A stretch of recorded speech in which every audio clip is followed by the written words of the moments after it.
oleh mucikarinya? Enggak, mucikarinya juga paling nyari yang lain buat anak buahnya yang lain.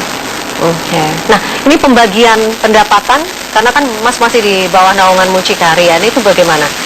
Pembagiannya kita paling 70-30 ya. 70 ke saya, 30%-nya ke agen. Oke. Kalau dalam sebulan tuh bisa dapat berapa banyak ya, Mas? Kalau sampingan gitu bisa sampai 4-5 juta per bulan. Oke. Apakah cukup untuk biaya hidup?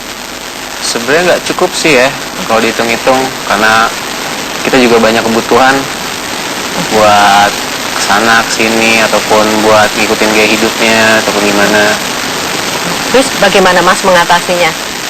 Saya kerja juga, jadi Kerja, ada pekerjaan lain selain sebagai seorang gigolo? ada. Apa itu? Saya seorang juru masak. Teman-teman di restoran pasti kerjanya di restoran ya? Iya. Tahu kalau Mas punya profesi sampingan? Enggak.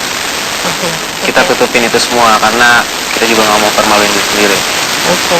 Berarti pembagian waktunya bagaimana nih? Kan kalau juru masak biasanya jam berapa tuh kerja?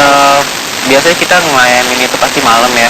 Yang namanya orang pengen seks pasti kita malam, ketemuan janjian di atas jam 12 di mana bisa langsung check-in ke hotelnya. Apakah ada kehidupan lain yang mungkin lebih pribadi? Apakah mungkin Mas sudah punya kekasih begitu?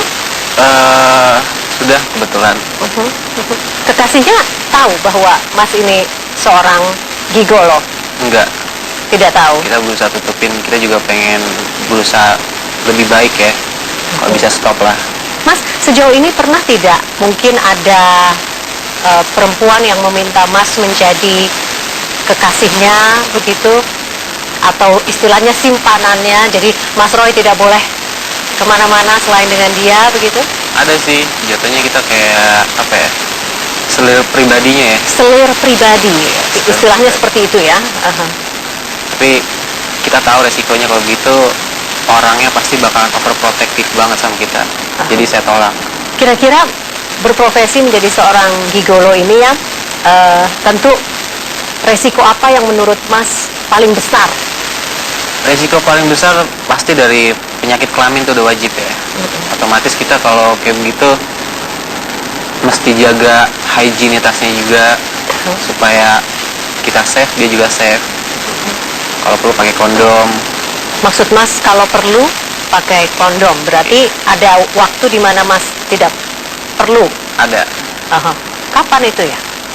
Ya tergantung permintaan aja. Kalau misalkan dari tamunya minta jangan pakai kondom, kita nggak pakai kondom.